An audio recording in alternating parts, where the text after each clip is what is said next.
Let's do it. Start it now. Oh. Woo!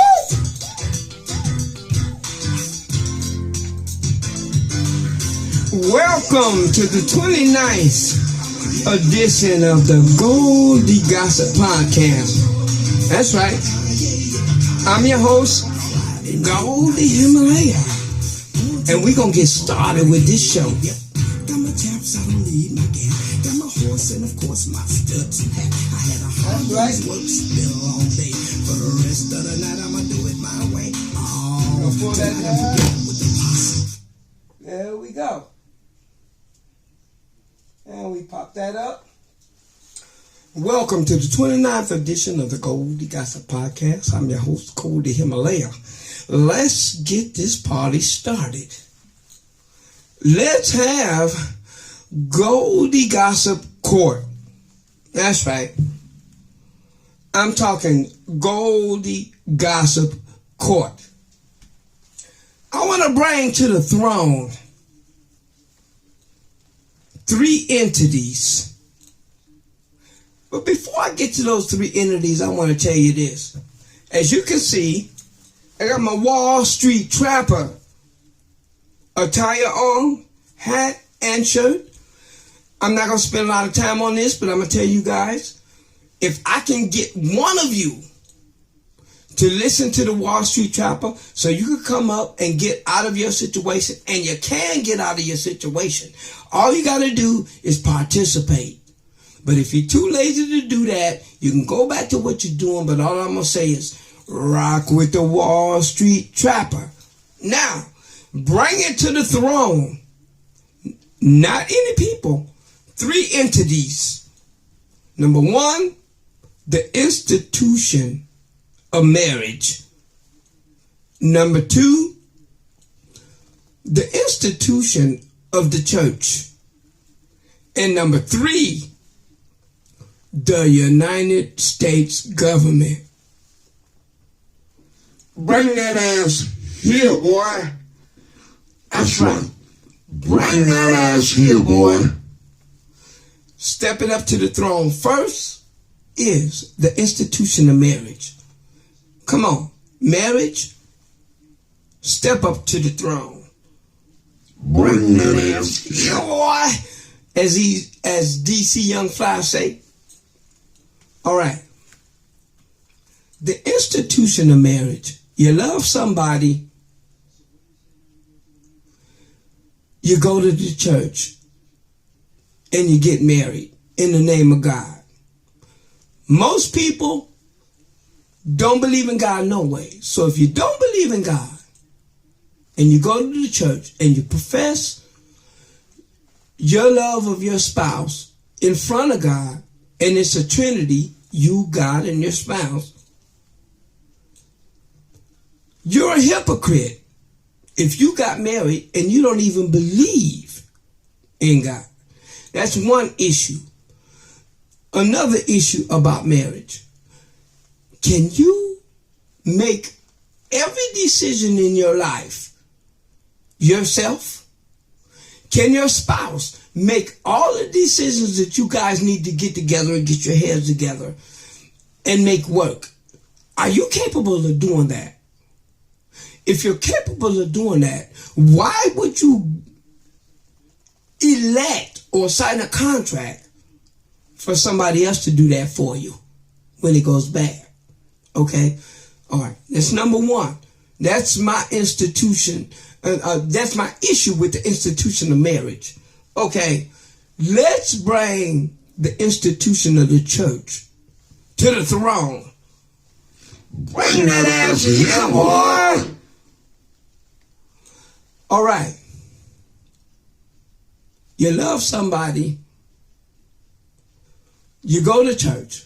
You get married. You're supposed to be happy. What happens when it goes bad? It basically costs nothing to get married. You can go to the courts and get married for a couple of dollars. But how much money does it cost to get out of it? All right?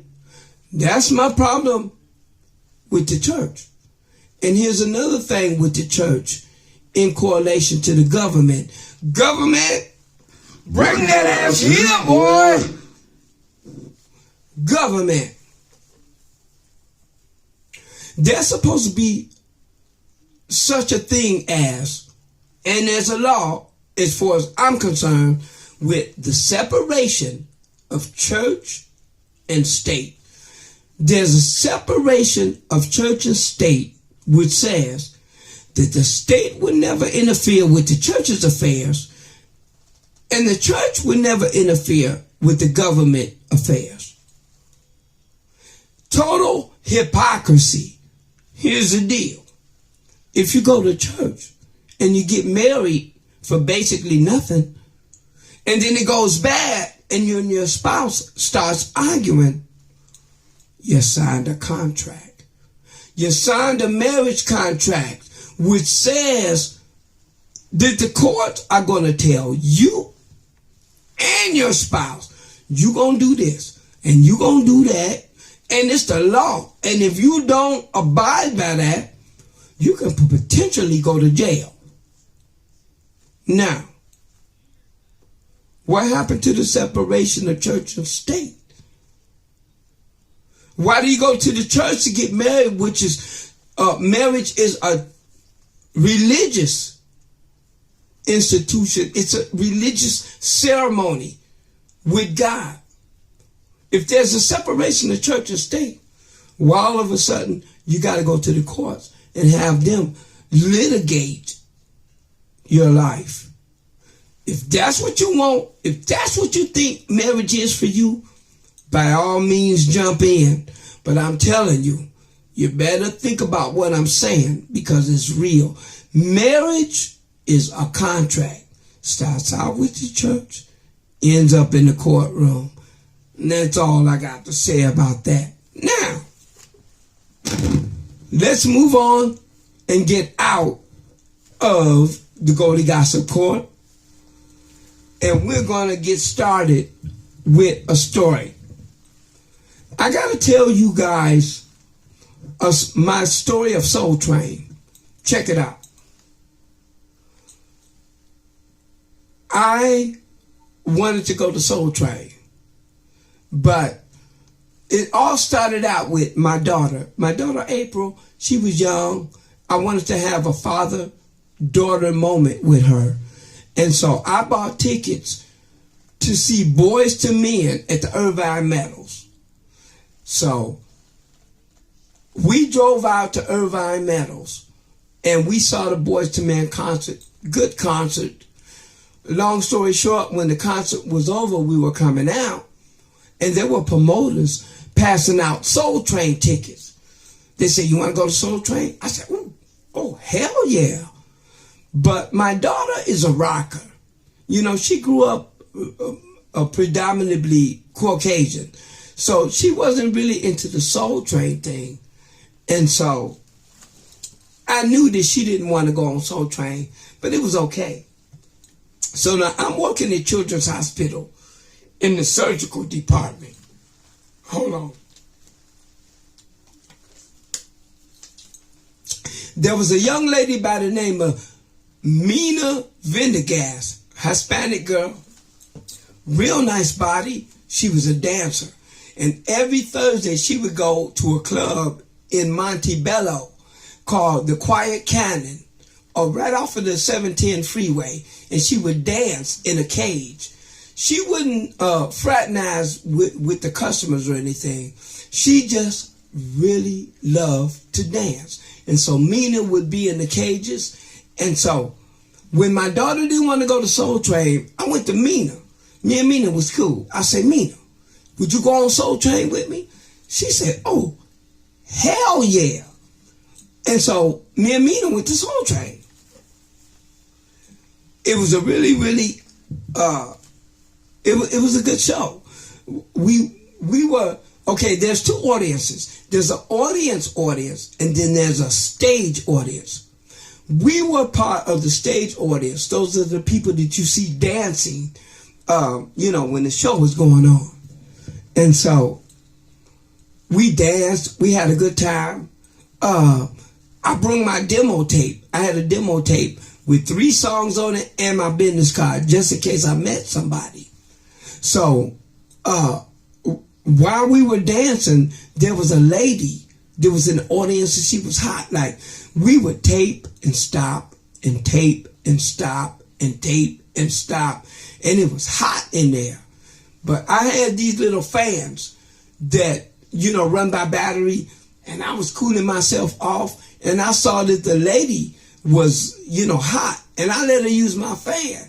So we got real chummy. And come to find out, the guest on Soul Train that day was Mark Curry, the comedian, hanging with Mr. Cooper, whatever.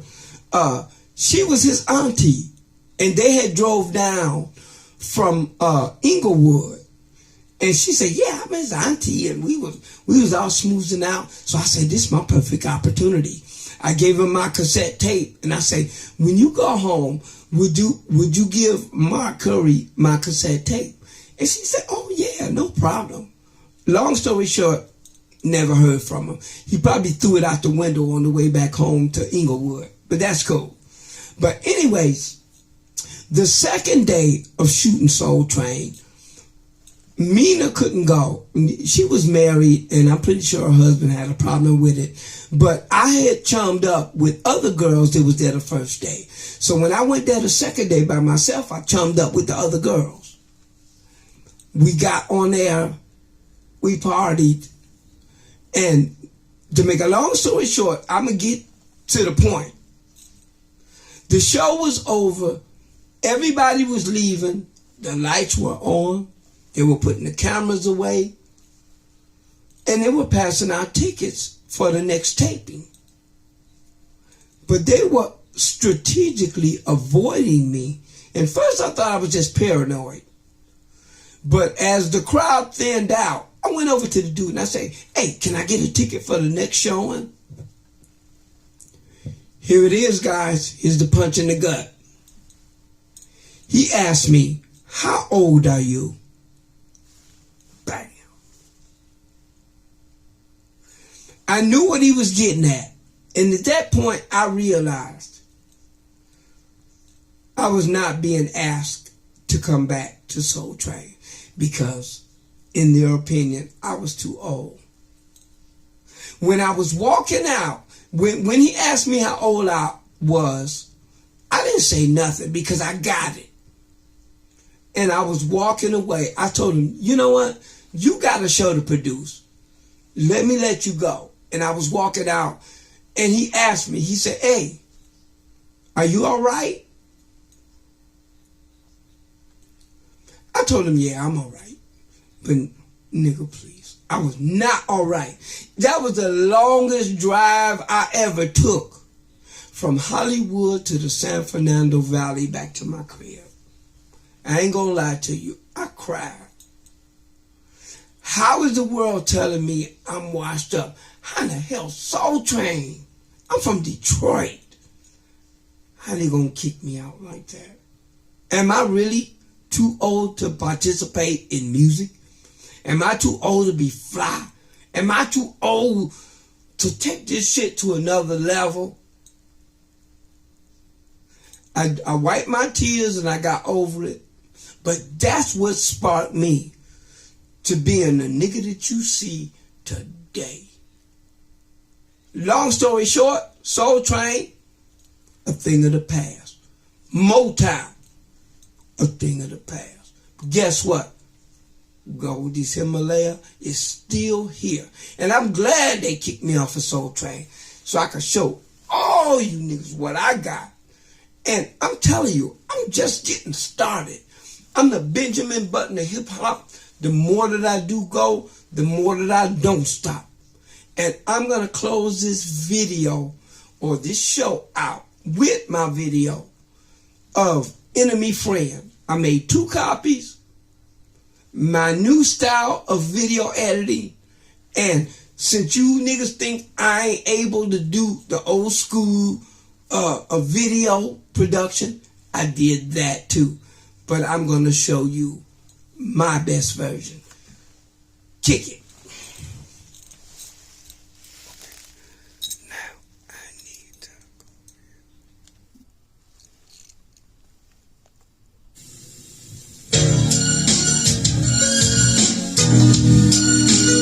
I gotta sell myself. It's just getting a little too much. I gotta get myself together, get myself straps and do the exercise, get something for myself. I gotta do it for no one else. My enemy forever, let me be. My enemy forever, set me free. The enemy is a way my friend. Living in my soul, I don't want to live. Always telling me to give it one more try. And everything will be alright, but I know it's a lie. Friends are available on a every fine. And if you carry at your feelings for free, don't lie. This habit ain't your friend. This madness has to end. You've got to take control and make this happen. Help is there for you. To yourself, be true. Get it over, see it through. Then you'll be free. You're the friend. You're the friend. Friends talking together, Christ for me. Friends talking together, talking to me. Friends talking together, my enemy, let me be. My enemy, set me free. If you try to dump your feet, he will make you feel bad. Then you know he's not close to being a situation so sad. Went through the valley, but then he just let it lie. No control of myself and no control of my life. Having your enemy, you're dying every day. And if your health don't get you, someone may blow you away. This habit ain't your friend. This madness has to win. You got to take control and make it wrong. Help is there for you. To yourself, be true. It'll always see you through, and you'll be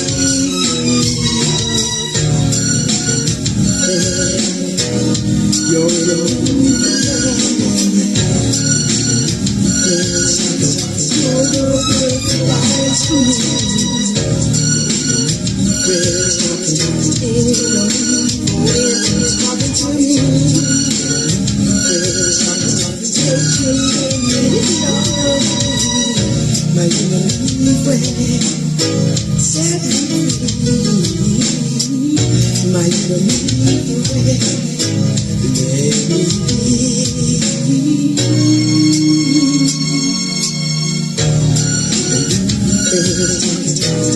My enemy is talking to me. Friends talking to me. Friends talking to me.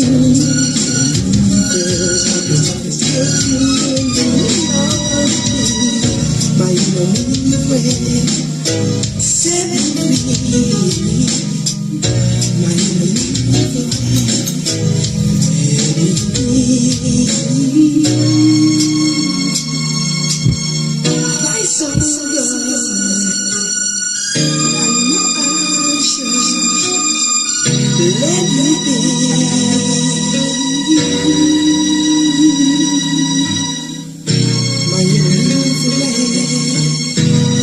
everything.